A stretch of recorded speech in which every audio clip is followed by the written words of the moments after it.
Happy Sunday. Hi guys, welcome back to my channel, The Wealthy Mindset. It's yours truly, Money Making Mitch. And as usual guys, this is not financial advice. Please do your own due diligence and research. Before I go on with today's videos, as usual, I would like to ask you guys not to forget to hit that thumbs up right there. Right there. Because it takes a lot of time to do these videos and the editing. A lot of people are still not hitting the thumbs up.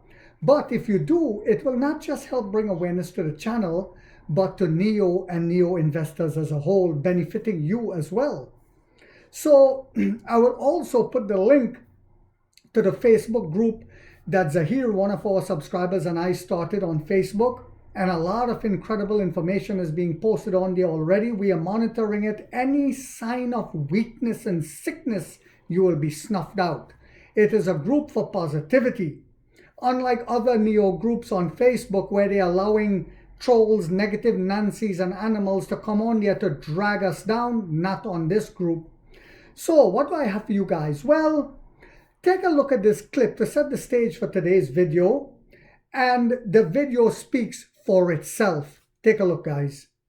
But I think that what people have failed to understand is that, or failed to potentially see, is that this is actually going to accelerate China's critical technology development rather than hold it down. It's all coming back to Chinese domestic companies. If you're an AI company, if you're an Chinese EV company, you're not going to be very comfortable still relying on NVIDIA chips, right? You're going to substitute for domestic chips. The Chinese people are like, whoa, this is not that bad, you know, what happened. By the way, President Biden, do you mind also sanctioning our national men's football team too? We all think about China's models as being extremely centralized, right? That's our impression about China. It's only partially correct. It's political centralization coupled with an extreme form of economic decentralization. Do you think the US sanctions and tariffs on China will actually work? According to Professor Ku Jin, an economist and associate professor at the London School of Economics, they won't stand in China's way of rising. Curious? Check out her eye-opening speech now. So I think that the source of US-China tension is about the Chinese development model, Chinese aspirations, but most critically, it's over Chinese technology. It's over technology, technological competition. That, I think, is the single biggest source of rivalry between the two, because as we know, in the next, going forward, who masters high-tech and critical technology is going to really not only shape all future global technologies, but whether it's economic, military consequences. And over time, I think, in the 1980s or something, only 10-15% of technologies were dual use. Now it's something like 70-80%. So this is really the core source of tension between the two countries.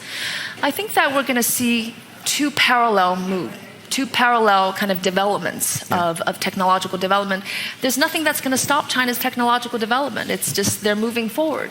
But I think that what people have failed to understand is that, or failed to potentially see, is that this is actually going to accelerate China's critical technology development rather than hold it down. I mean, there are many, many historical instances from the Napoleon blockade to the Germans in the two world wars. Every time you restrict technological exports, and this is also true with Japan, or their blockades, it actually mobilizes the entire nation and pushes them to actually achieve even a greater mobilize the entire country's resources to overcome these restrictions. And we're already seeing that with China. So Huawei, almost got killed, the handset business with the US sanctions. Guess what? It's now come back to the best-selling handset in China, but seen, multiple folds of profits and growth, but also expanding in all different areas. Semiconductors, domestic Chinese semiconducttors companies have seen something six-fold increase in profits. Even the average increase in profits is something like 30% for many publicly listed companies. Why? Because all the demand for chips, and by the way, China imports as much chips as it does oil, is all coming back to Chinese domestic companies. If you're an AI company, if you're an Chinese EV company, you're not going to be very comfortable still relying on NVIDIA chips, right? You're going to substitute for domestic chips. The irony is that usually it's the domestic government, like a Chinese government, that will force you to adopt domestic components. Now, actually, U.S. is volunteering on China's behalf. And so we can see potential leapfrogging in China. Even in the short term, it might be painful. But we're also seeing a whole techno-nationalism at the macro level. Everybody's so geared up and mobilized to do technology. All the big techs from Tencent to Alibaba, they're all tackling AI and chips even. Yeah. They would have not had the motivation had it not been for these sanctions. By the way, there's a going joke. Chinese people are like, whoa, this is not that bad. You know what happened. By the way, President Biden, do you mind also sanctioning our national? Like I said, that video spoke for itself. Everything that I've been saying is on that video, and that's a professor. I'm not a professor. I don't even have a bachelor's degree in business or finance. But how did I know all these things? Just common sense and a little critical thinking is all you need to become a millionaire on the stock market. What else do I have for you guys? As to how the game is played. Well, mind you, VinFast was in the $60 price range around August 2023, while Wall Street was pumping it up. It is the best company to buy, they said.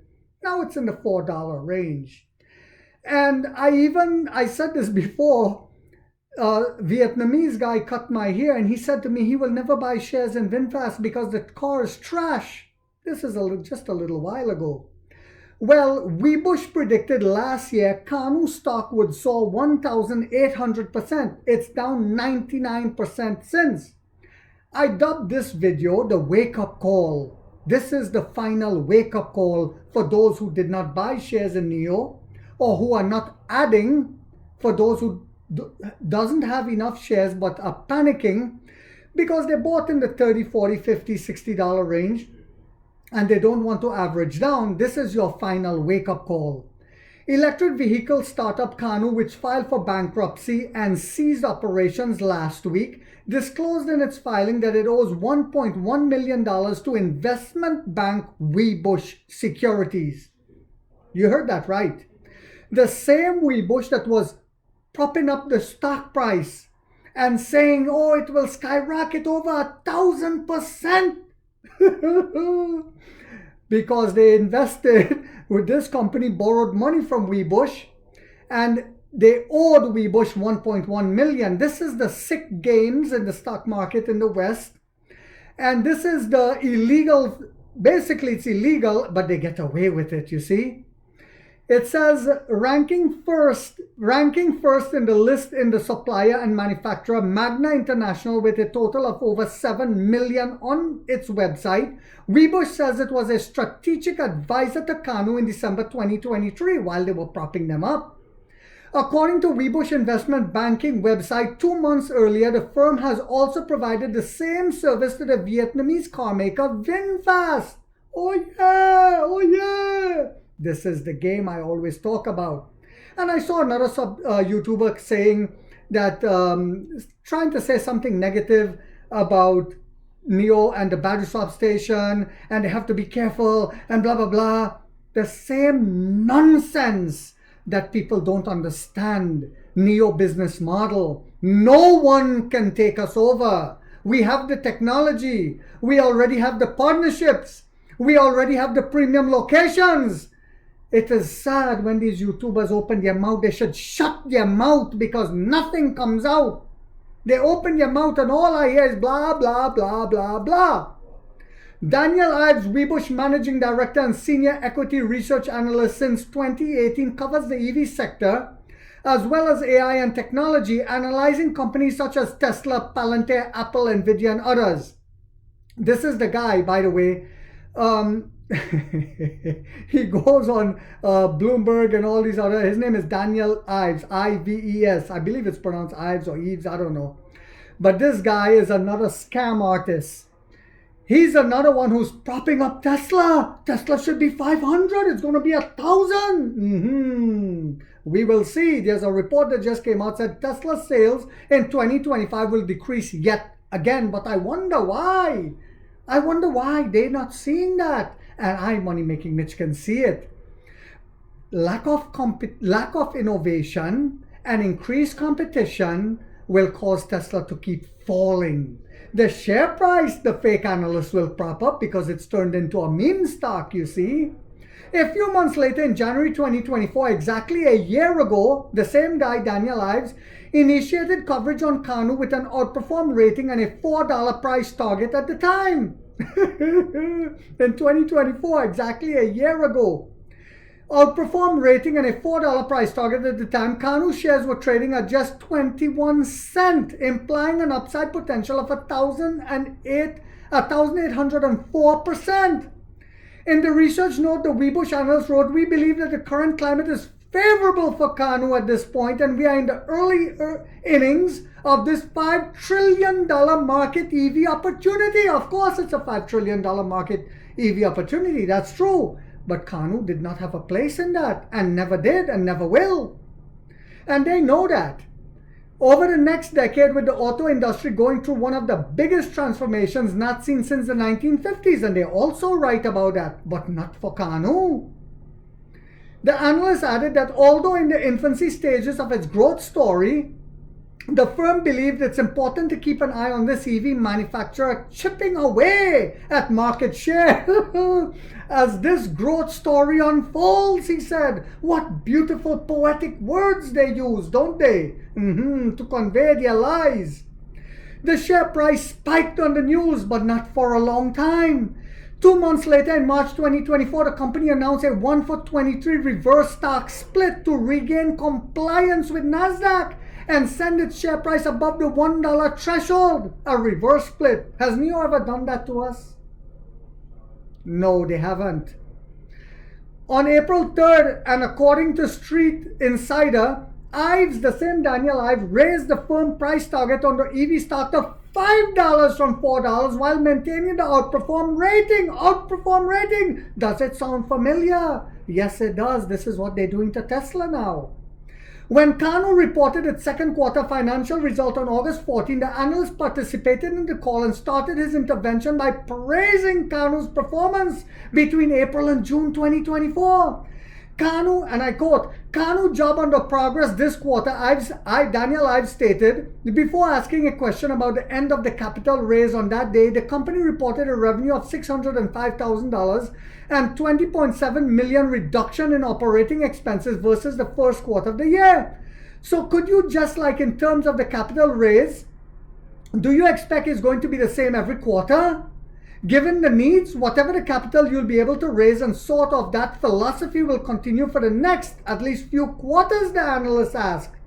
1 month later, in September, the company withdrew its 2024 revenue guidance, along with projections for its manufacturing run rate, vehicle production, and deliveries for 2024 and beyond. Fast forward to December. The company executed another 1-for-20 reverse stock split, while seeing its share price to continually decline. In the last 12 months, or nearly since Ives, the same Daniel Ives, bullish price target on Kanu, the company share lost 99% of their value, even counting this Friday spike of 121% that the stock is having this Friday as of the time of the writing. This is of last Friday. Kanu warned in mid-December that it was shutting down its factories in Oklahoma while working to finalize securing the capital necessary to move forward with its operations. They're going bankrupt. Excuse me, guys. Earlier this week, on the first trading session since Kanu filed for Chapter 7 bankruptcy, last Friday, the stock plunged more than 75% to 25 cents on Tuesday's pre-market trading session after the company filed for Chapter 7 bankruptcy last Friday. So I'm not going to go into the whole article, guys, but it paints the perfect picture. All you need is common sense and critical thinking. This is what they always do. When a company is a threat, they bash the share price and drag it down, pretending they don't see the potential and where battery swapping is going. They pretend not to, but they know. If I know and I don't have a college degree in business or finance, how could they not know? They understand this very well. But NIO is a threat to the oil corporations. NIO is a threat to every single EV company if they don't join us on our business model, our battery swapping model, and they know that. NIO is the only company that benefits the consumer and the corporation, because after 8 years, your EV still retains its value, unlike a Tesla. But after 8 years, a Tesla, an Xpeng, a BYD, etc., the battery is done. And at that point, the car is worth as much as the battery, so you take it to the junkyard. But with a NIO, you don't. This is why they drag us down, because the Western idea of capitalism is where the corporation alone should benefit. But this is not common prosperity. So I hope this video paints the perfect picture as to why we're going to be millionaires if we hold the line, NIO Lions. I hope you guys found this video on a Sunday to be informational, inspirational, and motivational. If so, guys, do not forget to hit that thumbs up, because it takes a lot of time to do these videos and the editing. And if you haven't yet subscribed, you might want to think about doing so, because in this channel, we are waking up the middle class for the first time to get a major piece of the pie from the ground level as to how the game is played on Wall Street. And like 50 said, we get rich or we die trying, guys.